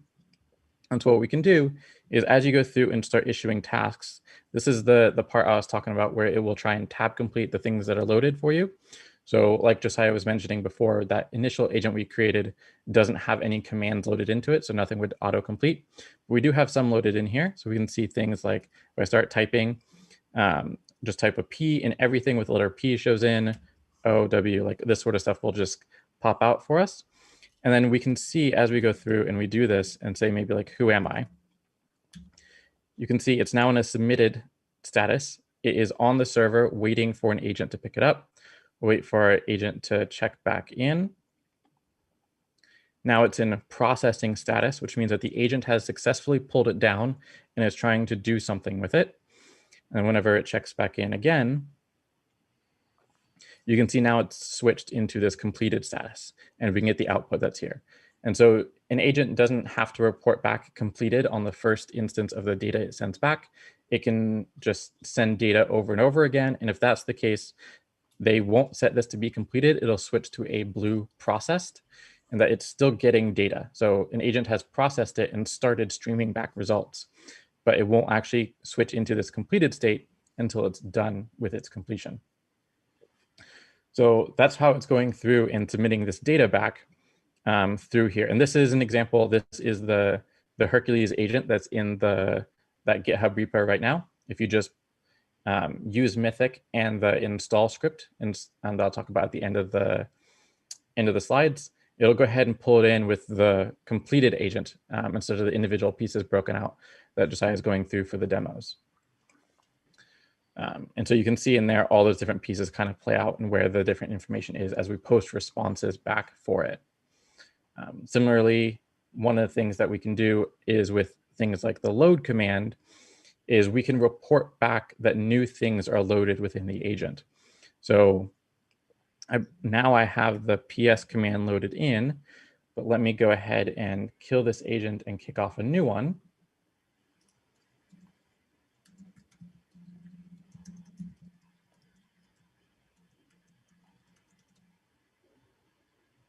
Kill this.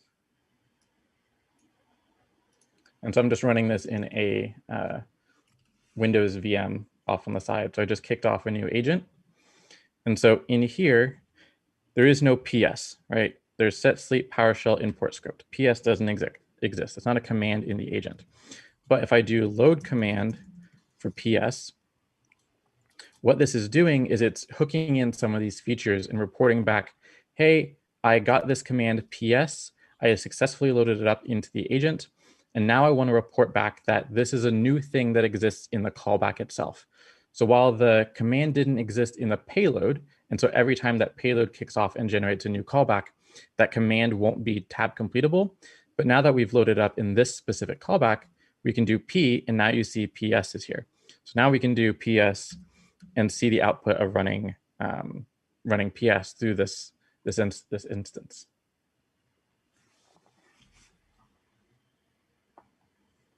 And so it's processing.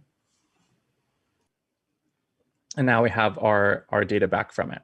So it just one way that you can go through and kind of give some quality of life stuff for an operator to know which commands are even loaded out of all the possible set.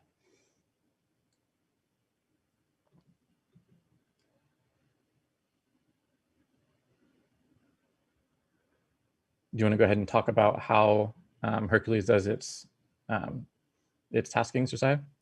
Yeah, I'm just gonna pull up the code and we'll just walk through that. All right. Because I think I might have done something to really bonk my Mythic server. I'm not sure what I did. Okay, so let's. Okay, so I'll kind of do real quick, going through the agent comms as Cody was talking about. We need to be able to retrieve taskings and send taskings back. So the way we're going to be able to track things, we're just going to have this array list up here, and any tasks that we come in, we're going to turn those into a custom PowerShell object, and we're going to put them in that list to actually track. So similar to how the get send get-in was, or send check-in was working, we're just making our message here saying we want to get task, and we're going to do -1. So we'll just collect any task available for the agent, convert that to JSON, send it off, get a response back. When we get the response back from Mythic, we're going to essentially parse through that, and any task that is in there, because it can be multiple, it can be a list of many tasks, we're going to create this custom PowerShell object. This will allow us to track the object by task ID. It'll have the command, the parameters in there. We'll also be able to track whether that job is completed, whether it's actually started, or if an error happened during its handling. This PowerShell host and run space, this is essentially creating a new PowerShell instance and a new run space that we can run that job in. We'll get more into that in just a second. But this is essentially how we'll be able to get new tasks, track them, to be able to do processing on them. Before I really get deep into the processing, I did want to cover how we're sending the messages back. So same thing as the GET request, we're essentially just making a response object. And Cody mentioned how, or he went over how there's different hooking features that have different data that needs to be sent back. In our case, we're just sending back a task ID, a user input for whatever task was executed, and whether that task was completed or not. I'll show in just a minute how we're going to process multiple tasks within our lists and iterate through those. This is just an example. But we'd essentially create that into our overall response object for our posting responses, and then send that back to Mythic, so they can then populate the operator viewing output. So you can see when a task completed, you get whatever user output is that you specified within that task file or that response message. So when we get into actually processing the task in Hercules, there's a few components. So there's being able to process the actual jobs when creating messages, and there's being able to actually handle those taskings once they're in job format. So I'm going to go over actually getting a job. Say we did our GET request, we have a task object with a command in it. We first send that to this process taskings function, which all it's doing is iterating through all the jobs in our list, checking whether we have marked those jobs as started or not. And then it's going to send them to one of two functions. It's either going to execute that job inline, or it's going to send it to our execute function, which is where we do our new PowerShell host to kick off that job in the background. So the reason we have it broke up like this is there's a few commands that you don't want to execute within another instance, particularly if you're trying to modify the agent configuration. So if we're updating the sleep or the jitter, or if we're trying to list out current jobs or kill a job, we don't want those running in a new run space because we want it to interact with our current agent. So those are what we deem management jobs. So we're just executing those in line as those taskings come in. Any other task or any other command that our agent is receiving, we're essentially just sending it off to this execute command, and that is executing that behind the scenes. So for the execute command, all we're doing here is we're taking the PowerShell run space and the PowerShell instance that we've assigned to each task. We're opening those up, and then this is where this may not be the most proper way of doing this, but we just wanted a simple way to be able to execute these and keep it more uniform so that we can modularly just make new commands that we don't have to do anything specific for each new command. So we're essentially just taking any scripts that we have loaded in the command, putting those into a string, and then adding the actual tasking or the actual command code that we're wanting to execute. So for each of these commands, when we're loading them into the agent, we're loading them into a hash table that's just saving the actual code of the agent. So all it is the full function with the same uniform name. So that way, no matter what function or what command you're running, they're going to have the same start function commandlet name when we're actually loading them into the new PowerShell host. And any code that's within that is going to be custom depending on what code or what command it is, right? So all we're doing is loading the actual code of the command into that pipeline. We're adding this start function, again, same no matter what command you're executing. And then we're appending the task parameters. So this is going to be specific to each task, whatever it needs to run, however it needs to do its thing. We're going to add that to the PowerShell instance that's running, and we're going to kick off that job in the background. And doing this asynchronous job execution, we can then have long-running jobs. So if you have scripts that are going to be, port scanning network or doing something in the background, you can have those running. You don't have to worry about it blocking the host. This is one thing that I know Cody doesn't like about JXA is that it's not multi-threaded. So when he makes commands that take a while to run, you can only do one thing at a time. So it blocks you being able to interact with the agent after that. So that was something we wanted to avoid here. So that's really the main point we're doing here is that we can then track jobs. And if a job is having an issue and it's not returning output, we can kill it and we can just get rid of it and start over for fresh or start fresh.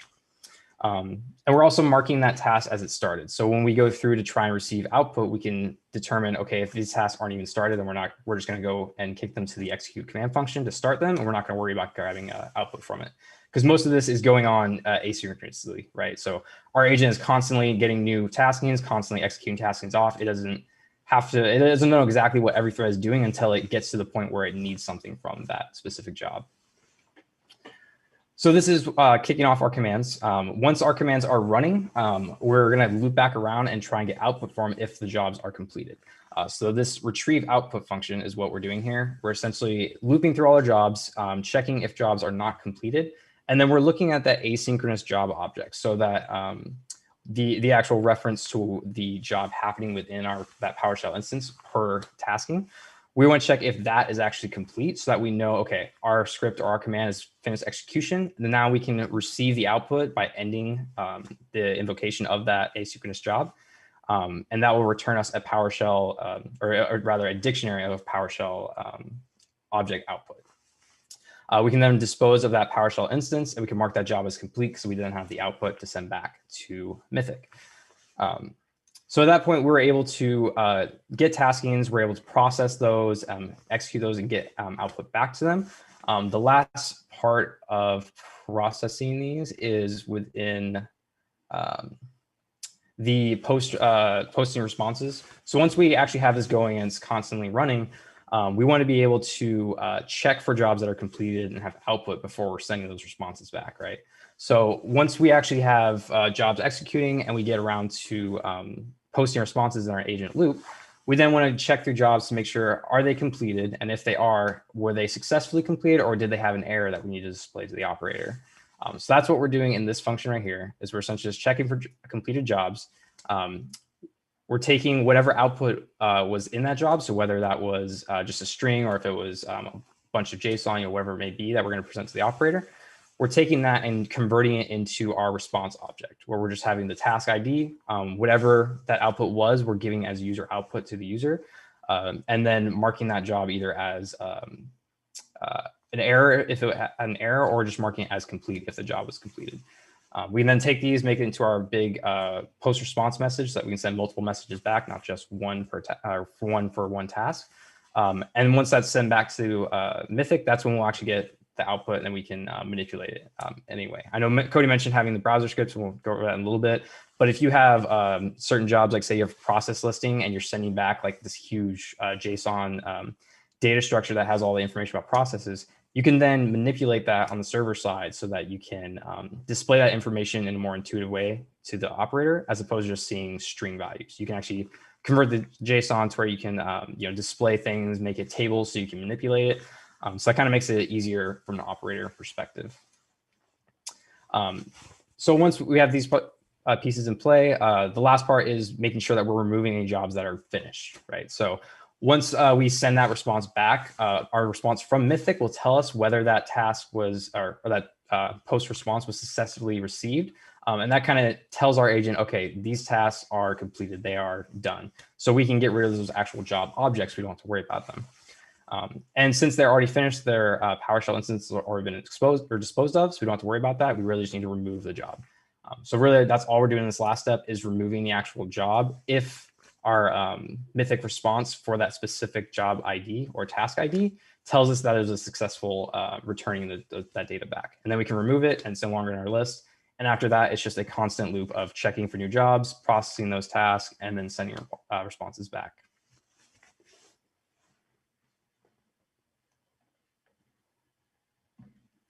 Cody, we are going to go over the building part right now. Do you want me to just hit that? Yeah, sure. Go ahead and hit that. Okay, cool. So the last part is really would be bringing all the agents together. Obviously, it's a little issue. We're not going to worry too much about it. But when we had the original builder file, we just had the information there. We didn't actually have the function for building that the agent out, right? Because we were just getting kind of a UID there. We weren't actually getting agent code to download and execute. So this is our actual builder function that we're going to be putting on Mythic so that we can build that agent within Mythic. Really, all we're doing here is we are taking files on Mythic. So where you have the payload folder and you have that agent code, what we're going to do is we're essentially going to put a copy of our entire agent code, which is right here. And at the top, we're going to be putting these keywords here. And these are what Mythic is going to replace as far as the HTTP profile or whatever profile you're going to be using. It's going to go through and find those values, and it's going to replace those with whatever you set within the payload once you created it. So that's all we're doing here, is we're essentially just going through any commands that we're adding. It's just taking that the file for that command and stamping that into our overall payload file. And same with any of the stamped in values, changing the UID, changing callback host, port, all that stuff. All it's doing is stamping in those values. The one part here where Cody mentioned about having different output types. So if we want to have specific arguments saying we want to be able to get a PS1 PowerShell file, or if we just want to get, say, base64 output, if we're going to put that within another script or another payload, whatever it may be. That's what we're doing here, is essentially before we send the actual data back for a user to be able to download, we want to verify, okay, if they set this parameter for the output as base64 as opposed to just PowerShell, we want to do any sort of processing here before we send that back. In this case, it's just base64 in the content, not super complicated, but we're just base64 encoding that into our response object, and then we're sending that back to the user so that they have that option.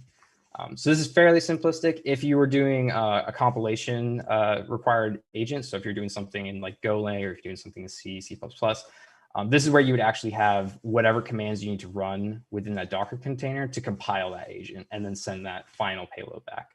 So you can have a lot of flexibility on what you allow as far as compilation flag options, if you want to make it have debug versions or have release versions, target for certain frameworks, whatever it may be. But this kind of gives you the power and the flexibility to be able to do that however you see fit.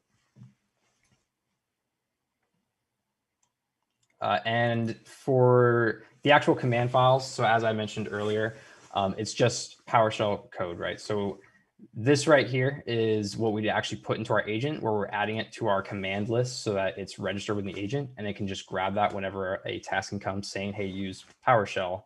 We have the PowerShell function right here. This is obviously very basic because it's just executing it through invoke expression, but you could customize this to do whatever you want for different commands. So this function here could be, very long depending on what arguments you're sending it, how you're processing those, what you want it to do under the hood. If you want to load a third-party script beforehand and then have a function that then calls functions within that script. You can do that within this as long as you have that script loaded for executing. So this kind of gives you a lot of flexibility as far as you want to expand out and load that into an agent. This is going to be different with every language, obviously, but for ours, it was fairly simple just with this adding the code. And I think that's everything as far as the code side. Again, I apologize that I had the issue with Mythic. I wasn't able to demonstrate this. But if you want to look at the code that we have on GitHub, it has the exact same files and you should be able to just run through it. If not, we actually have the final payload. So if you just want to look at Hercules as a final agent to be using, you can just pull that down from GitHub and look at it that way, load it into Mythic and be able to interact with it. Yep. So if you stop sharing, I can share my screen. Look at this. Yeah, so there are a couple of last things I want to talk about for this. So we mentioned that as we go through and we want to have commands like understood by Mythic, that they're associated with this Hercules payload type, that we can then stamp into the agent. There were these Python files that we need. And so Josiah went ahead and kind of took a shortcut and just copied one over so we could register that the Mythic server knows that PowerShell is a command. So we could then issue some tasking and try some stuff that way. But all these different commands that you're going to have are going to live in this Mythic agent functions directory. And so they're just Python files and they have two classes. So you can define your own arguments and then you define what your command does and how it processes tasking. So you have a lot of power here and you can specify for your arguments for your specific command. Are there default values? Are there parameter types that are important to you? Is there a special validation function you want to execute after the user submits a value? Do you want to make sure it falls within a certain range? Like all these sorts of things that you can define and implement on your side before even getting down into your agent, which makes things a little bit easier and not have to include all that sort of checking in the agent itself as well. And for the command, we're able to go through and add additional processing steps, such as registering files, creating artifacts, building new payloads inside of that. So for example, with like the JXA agent, whenever you go through and you want to spawn a new instance, Mythic will automatically take whatever kind of payload that you're using, generate a new instance of it, and use that. So that way, in case you have parameter values that you want randomized, if your build components say to include like specific debugging or to do obfuscation or any of this sort of stuff that you want to include as part of that build process, you can get new instances of this every time. That allows you to have a completely unique hash and completely unique like identifiers and everything for each payload that you build throughout this. You can also go through and edit the properties of these payloads that you build each time. That allows you to say that this new payload I'm generating as part of this task for a new spawn is specifically to leverage, Joe Bob's credentials for a sacrificial token process. And you can have that information registered as part of the agent so you know exactly why you have that callback. All this sort of stuff is under your control. And so why do we have all these extra steps? Why don't you just literally send to the agent whatever I tell it to send? Well, it gives you a lot of flexibility. And you can even use this to hook into other platforms. So you can use this to hook into CI/CD platforms. You can use this to create custom DLL binaries. You can create custom shellcode and automatically generate unique like file paths or name pipes or ports or any of this sort of stuff. You can do dynamically and to whatever process that you want. So it gives you a lot of flexibility to even just say, I'll have a build function for an agent, but I don't want to actually build it here. I want to have all my code actually up in some CI/CD pipeline and kick that process off, wait for that to finish, download the agent, and then move on from there. So there's a lot of flexibility that goes along with this in expanding pretty much every aspect that you control. So as we look into this, one of these tasking files, just taking Hercules' sleep command as an example. So you're going through, and this is a lot of the same sort of stuff that you might see for the payload type itself. What kind of command is it? So the name of the command is sleep. Do you need admin permissions to be able to execute this thing? Like some help information, a description of what it is. You can track version information for commands. So if you have a command that you created the first time, version 1, and it's built into your first 3 agents, you found out there's some sort of bug, and you update the code, and you can update the version here, resync that container with Mythic, and now Mythic will automatically know that the version it knows about is out of sync with the version that's in other agents. And so you can look at that and know like, oh, yep, I'm using an outdated version. I need to load in a new instance of this command, that sort of tracking. You can also see the attack mapping here. So with attack simple T structure, you can map out to the different things here. It's currently not updated with MITRE ATT&CK's latest sub-technique stuff yet, but that is on my roadmap to add that in. So right now, this is the older style that just has the flat C2, the flat matrices that are there. And then you specify what kind of argument class you're using here. I'll talk about this on the next slides. But you can specify a specific argument class that you're going through and how you process the arguments that are coming into this. The most generic instance of creating tasking is just to return the task. Don't do anything special with it. And so what are some of the things that you could do in this create task, though? That's where the real power lies. So you're able to register files, build payloads, start, stop socks, create artifacts. You can send your own user output to say, hey, I'm building this payload with these parameters, like it's going to take a minute or whatnot. You can update this periodically with more information. You can update information about the callback itself and say like, I'm updating this IP value to this thing, or I'm updating the user value to now reflect what's going to be the new user after I do some make token process or whatnot. Like you can do a lot of these sort of powerful updates within your own callback as part of this tasking process.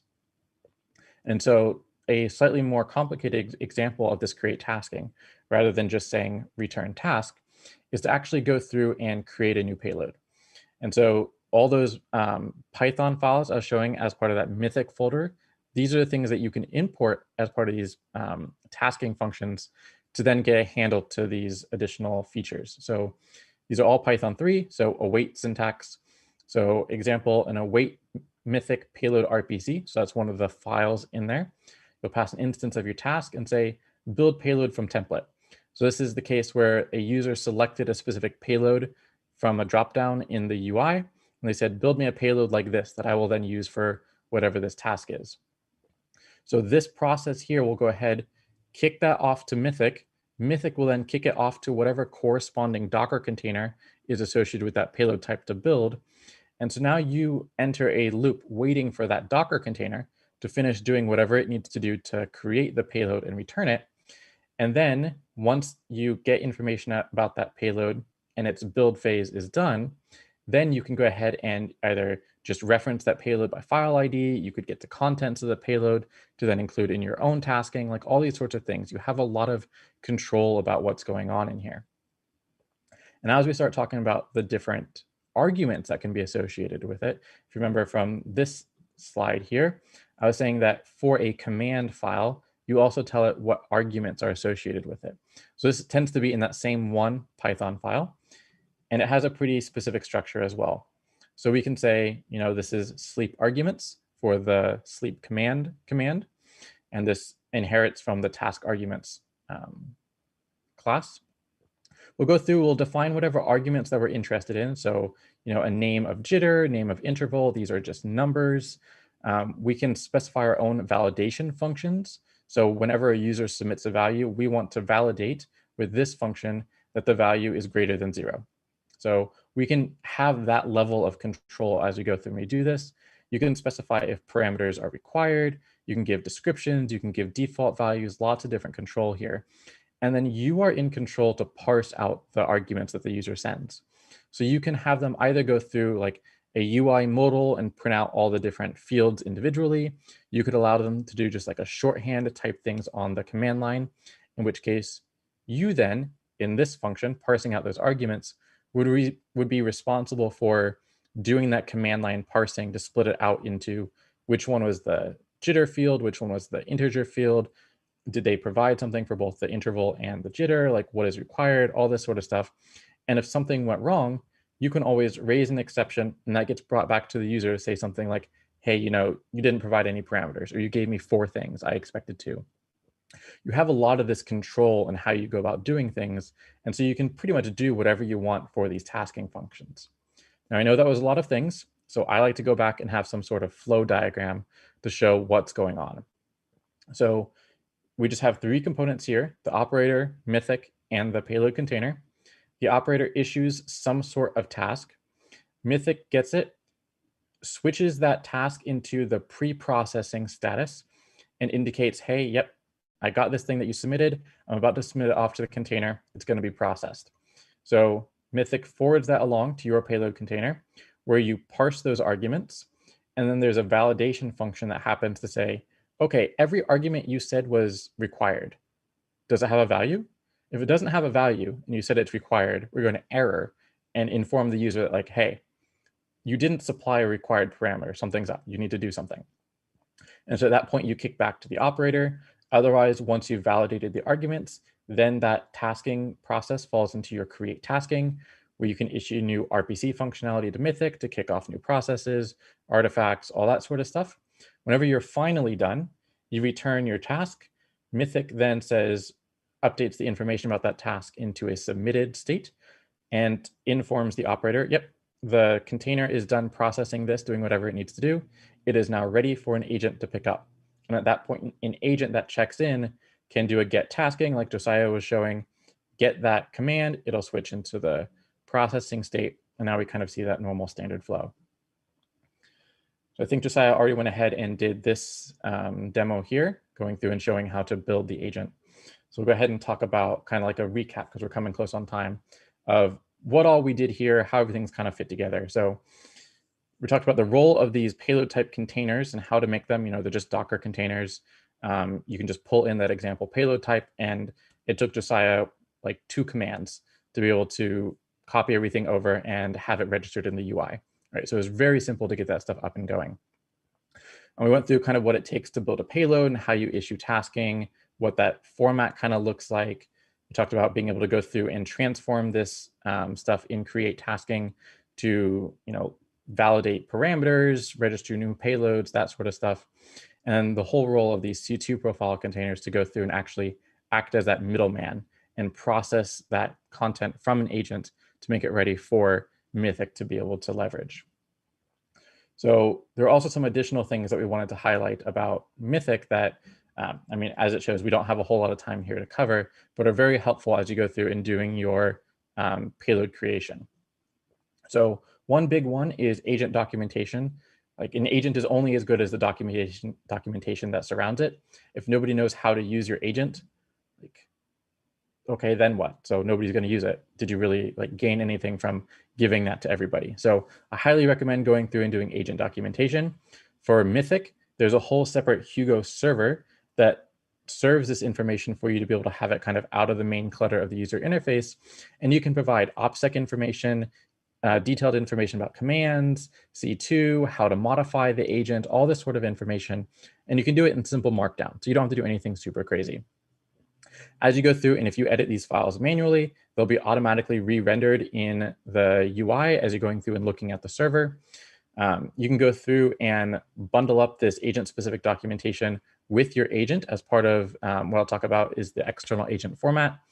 And if you go through and you copied everything from that example payload type folder and moved it in, there is a handy generate docs from container Python file in there.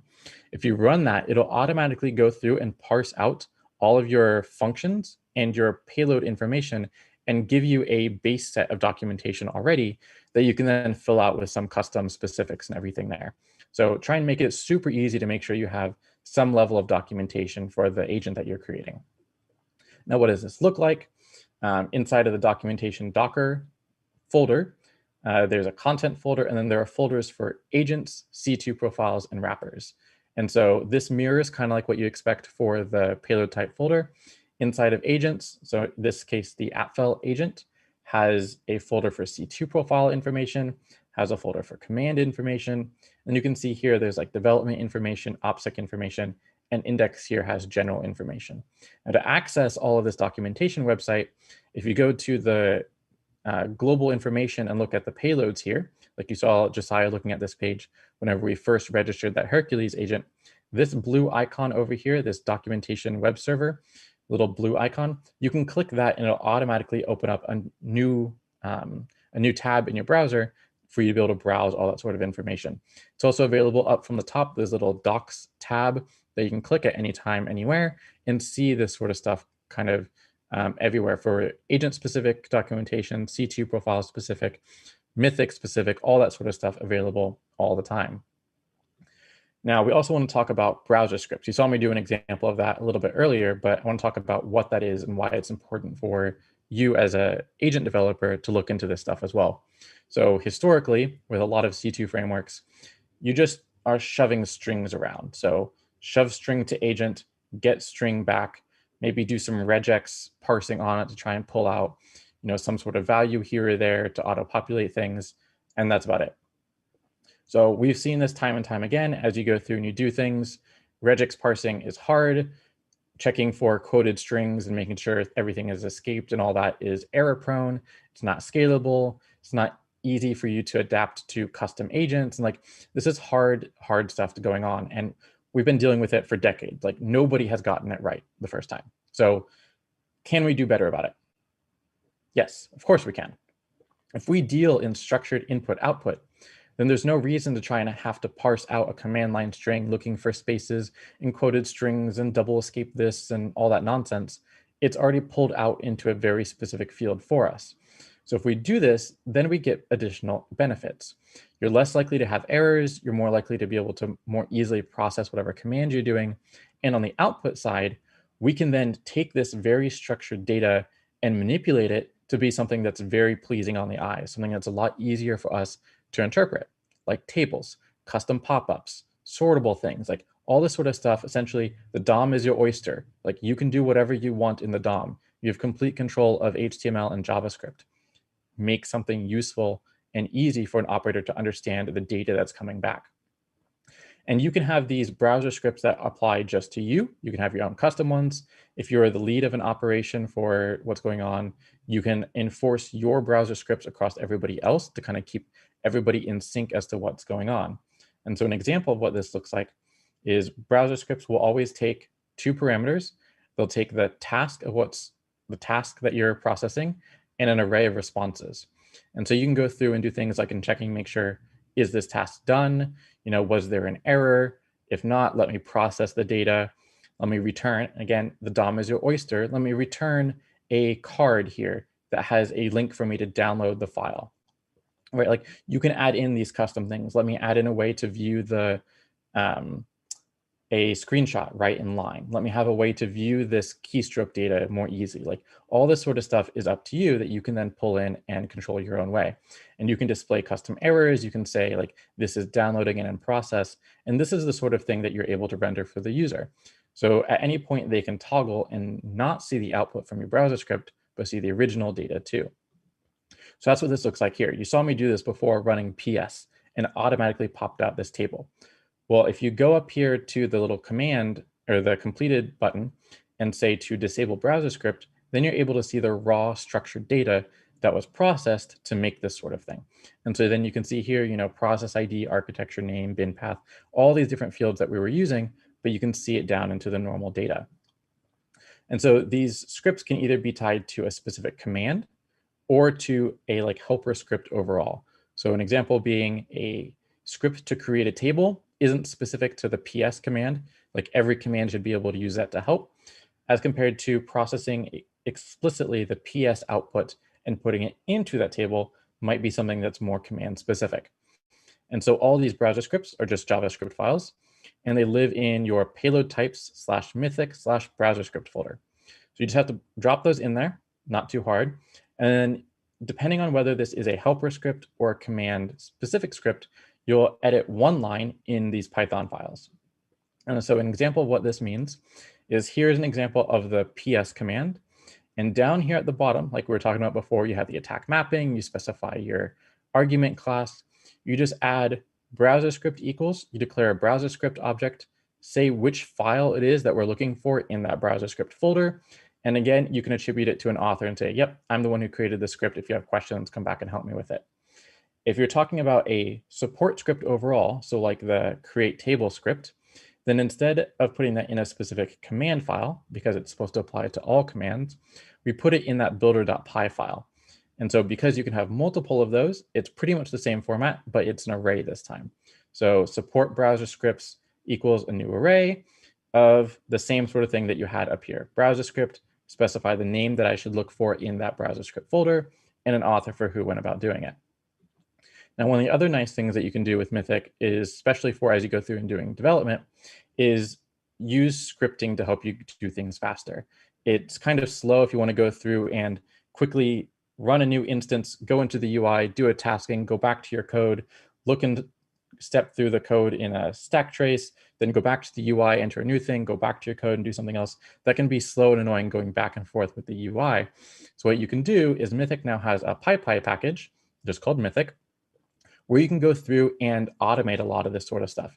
Issue commands immediately upon a new callback, process the output that's going on, do all this sort of stuff that would be very beneficial to kind of speed up your debugging process. So you never even have to really look in the UI. You can just kind of do it all from your operator development console to kind of speed things up a little bit.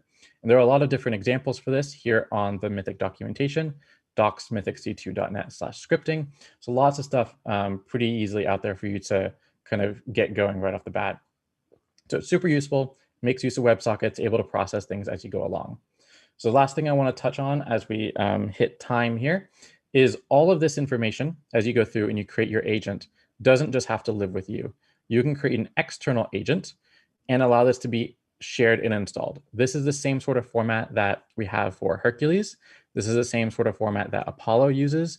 And we have a couple other projects that will be coming out using this as well. And it's pretty easy to do. So all you have to do is go through on GitHub. I have this Mythic external agent repo. So copy this format, fork it, whatever it is that you want to do. Go through, put in, that has a README that's very descriptive of what data to put where. Put your essentially agent code in there, your C2 code, your documentation, all that sort of stuff in there. And then somebody can just use that install agent from GitHub script that's part of Mythic to pull it down and execute it anywhere. To try and make this sort of stuff a little bit easier and a little bit grounded in the same one area, we can also go ahead and add you to the Mythic Agents organization so you can host it up there and try and keep all these sorts of things in a nice, easy way for people to find all the agents to install. And of course, if you have questions about any of this, reach out to myself on Twitter, Bloodhound, Slack, any of us here at SpectreOps as well. I know Josiah has been doing a bunch of stuff with agents. Chris Ross has been doing a bunch of stuff. Dwight Honstein has been doing a bunch of stuff with agents. There's a bunch of us that can help you with questions and stuff along the way. So I know we did just hit time. So that kind of wraps it up for us. We will be around to answer questions and stuff in the chat and in Bloodhound as well, in the LobbyCon and in the other channels. But that wraps it up for us. Thank you for attending.